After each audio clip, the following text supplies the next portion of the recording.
बिस्मिल्लाहिर्रहमानिर्रहीम। अस्सलामुअलैकुम। कैसे मिजाज हैं आप लोगों के? उम्मीद है आप सब लोग बिल्कुल ठीक होंगे। मैं भी आप लोगों की दुआओं से ठीक हूँ और आज एक नई वीडियो के साथ हाज़िर हुई हूँ। आज की वीडियो का टॉपिक मैंने sponsorship program parents and grand parents के हवाले से सेलेक्ट किया है। बहुत सारे लोग जो हैं यहाँ कनाडा आ जाते हैं, लेकिन उनको ये अंदाज़ा नहीं होता कि कौन कौन से ऐसे तरीक़े हैं जिससे वो अपने वालिदैन को अपने साथ यहाँ पर रहने के लिए बुला सकते हैं, इवन वो यहाँ आकर काम भी कर सकते हैं।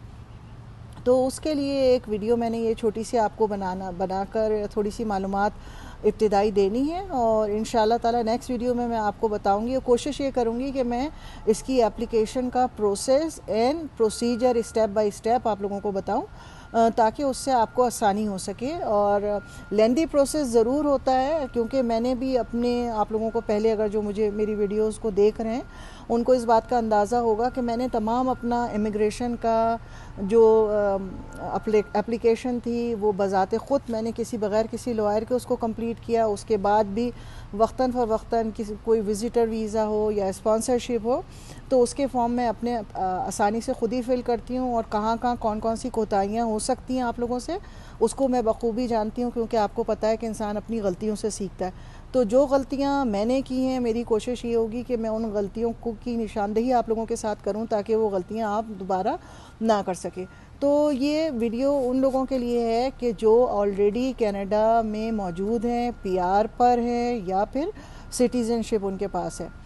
तो होता ये था कि शुरू में आप एक स्पॉन्सरशिप प्रोग्राम था जिसके ज़रिए आप अपने वालिदैन को कनाडा स्पॉन्सर कर सकते थे। और कनाडा स्पॉन्सरशिप में ये होता था कि आपको आपके वालिदैन को यहाँ पर स्पॉन्सरशिप दे देते थे और उसके साथ साथ अगर कोई बहन भाई 18 साल से कम उम्र है तो वो भी आपके वालिदैन के साथ डिपेंडेंट की सूरत में यहाँ पर आ जाता था। तो ये प्रोग्राम काफ़ी अरसे से बड़ी सक्सेसफुली चला, लेकिन अचानक इमिग्रेशन आई डोंट नो कि क्या प्रॉब्लम हुई कि इन्होंने इस प्रोग्राम को बिल्कुल टोटली जो है वो बंद कर दिया। आप जो है वो स्पॉन्सरशिप ऑफ पेरेंट्स जो है उसको टोटली इन्होंने बंद कर दिया। तो उसके बाद काफ़ी अरसे ये बिल्कुल बंद रहा, क्योंकि मैं भी चाह रही थी अपनी वालदा को बुलाने के लिए और मेरे पास कोई पॉसिबिलिटी नहीं थी, इसलिए कि प्रोग्राम ही ओपन नहीं था। तो मेरे लिए पॉसिबिलिटी नहीं थी कि मैं अपनी वालदा को बुला सकूं। तो काफ़ी अरसे तक ये प्रोग्राम बंद रहा। फिर अचानक इन्होंने ये प्रोग्राम दोबारा ओपन किया कुछ तब्दीलियों के साथ, और उसमें उन्होंने ये किया कि एक मखसूस पीरियड ऑफ टाइम बताते थे कि जी इस वक्त इतने बजकर इतने मिनट पर ये एप्लीकेशन का प्रोसेस शुरू होगा। ऑनलाइन आपको स्पॉन्सरशिप एप्लीकेशन के लिए इंटरेस्ट शो करना है। तो उसका फॉर्म जो था होता यही था कि उसमें जब लास्ट मिनट पे आप उसको ओपन करते थे फ़र्स्ट कम फर्स्ट सर्व के तौर पर कि जिन की फ़र्स्ट एप्लीकेशंस हमको, अगर उनको फ़र्ज़ कीजिए 4000 एप्लीकेशंस को ओके करना है या 3000 को स्पॉन्सरशिप फॉर्म को अप्लाई करना है, तो वो जो पहले करता था वो पहले उन एप्लीकेशंस को टेक केयर उसकी की जाती थी। लेकिन होता उसमें ये था कि वो प्रोसेस जो है वो लेंदी है, वो आसान नहीं है, क्योंकि उसमें आपको सारी इन्फॉर्मेशन देनी होती है।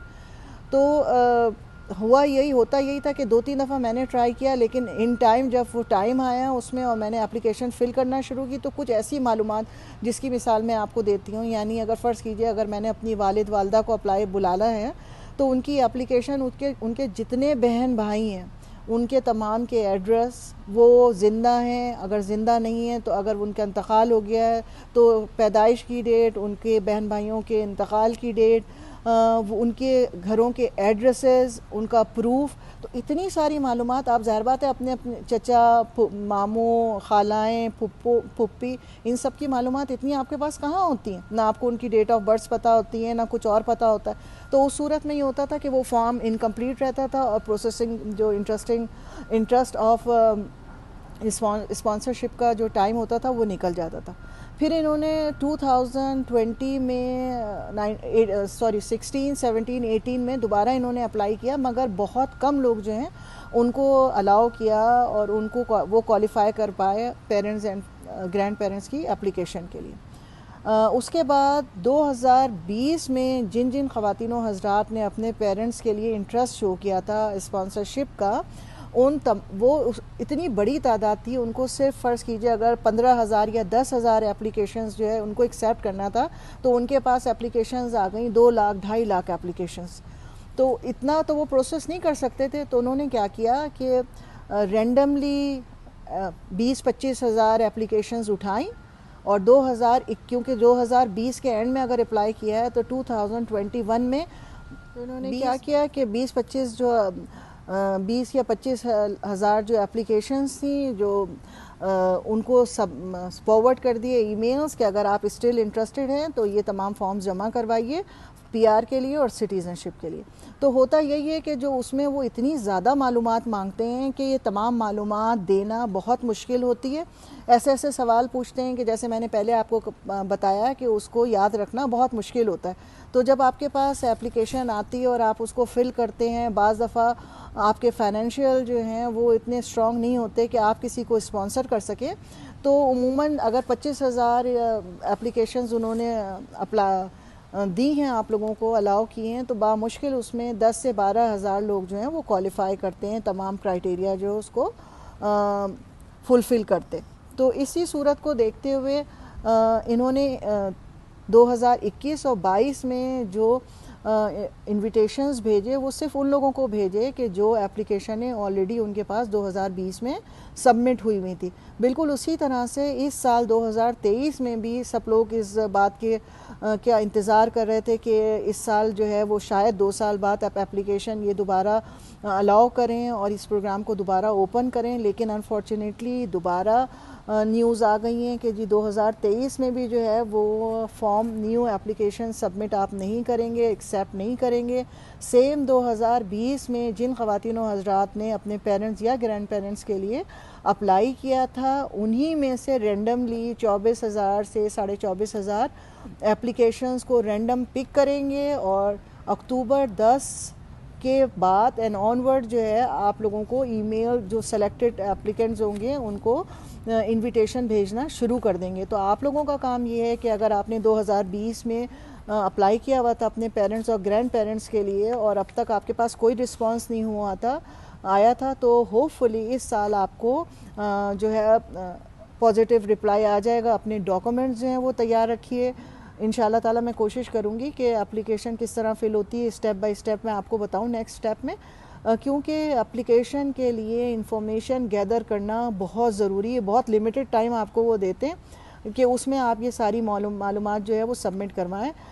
कोशिश ये कीजिएगा कोई मालूमात फ़ेक ना हो, किसी तरह की गलत बयानी ना हो, जो असलियत है वही आपको सबमिट करनी, ठीक है। अगर आप तमाम चीज़ें जो उन्होंने एप्लीकेशंस मांगी हैं आपसे, जो फॉर्म्स मांगे हैं, अगर वो तमाम रिक्वायरमेंट आप कंप्लीट करके दे देते हैं तो वो फिर क्या करते हैं, उसको रिव्यू करते हैं और 2 हफ्ते से 4 हफ्ते के दरमियान आपको रिप्लाई दे देते हैं कि आप जो हैं वो क्वालिफ़ाई कर चुके हैं और वेट कीजिए हमारे नेक्स्ट मेल का। तो उस मेल में वो क्या करते हैं कि वो आपको आपसे आपके पेरेंट्स जो हैं उनका मेडिकल जो है वो आपसे कहते हैं। तो जिस मुल्क में भी आपके पेरेंट्स रह रहे हैं वहाँ सेलेक्टेड असाइंड डेजिग्नेटेड डॉक्टर्स मौजूद होते हैं, वहाँ उनको जाना होता है, मेडिकल होता है, वहाँ से सील्ड मेडिकल आपके हाथ में वो रिपोर्ट नहीं देते, डायरेक्ट वहाँ इमिग्रेशन को, कैनेडियन इमिग्रेशन को सबमिट होती है वो आपकी मेडिकल रिपोर्ट, पेरेंट्स की मेडिकल रिपोर्ट। अगर मेडिकल रिपोर्ट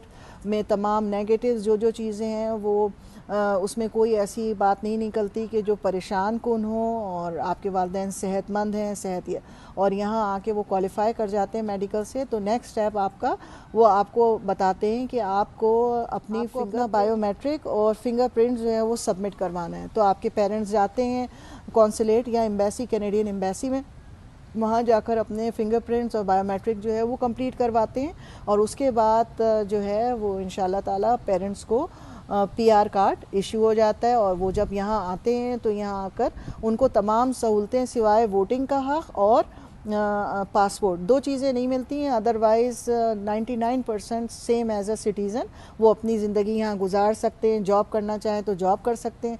और पेरेंट्स के साथ साथ 18 साल से कम उम्र भाई बहन अगर हैं तो वो भी क्वालिफ़ाई करते हैं, वो भी पेरेंट्स के साथ आ सकते हैं। सिर्फ शर्त उसके लिए ये है कि आपके और आपके हस्बैंड जो हैं उनकी फाइनेंशियल इतना स्ट्रांग हो कि वो आप उसको, उन्होंने एक टेबल दिया हुआ होता है कि इतने इतने लोगों को अगर आप स्पॉन्सर कर रहे हैं तो आपकी सालाना इनकम इतनी होनी चाहिए, फैमिली इनकम।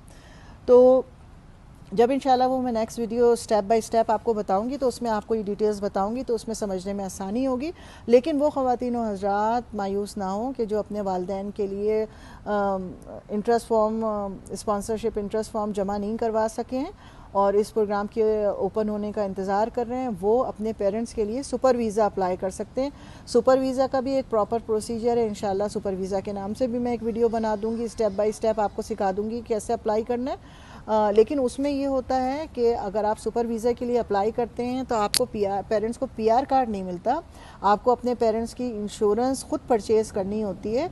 लेकिन पहले सालों में क्या था कि इन्होंने 2 साल के लिए सुपर वीज़ा पेरेंट्स को अलाउ किया था। 2 साल के बाद आपको पेरेंट्स को कनाडा से बाहर जाना होता था और दोबारा री एंटर होना होता था अगर एक्सटेंड करना चाहते थे।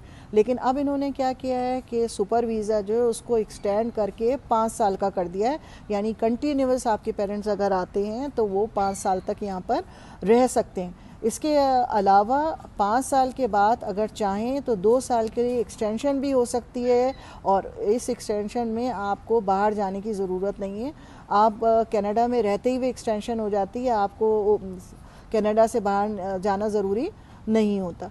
तो ये छोटी छोटी बातें ऐसी हैं कि जिसके ज़रिए जो है वो आप अपने पेरेंट्स को यहाँ पर बुला सकते हैं और इंशाल्लाह ताला जैसे ही मुझे मौका मिला तो मैं कंप्लीट वीडियो आप लोगों को दोनों प्रोग्राम्स के बारे में बताऊंगी और स्टेप बाय स्टेप फॉर्म किस तरह से फ़िल करेंगे इसके बारे में भी बताऊंगी। अपना बहुत ख्याल रखिएगा, दुआओं में याद रखिएगा। अल्लाह हाफ़िज़।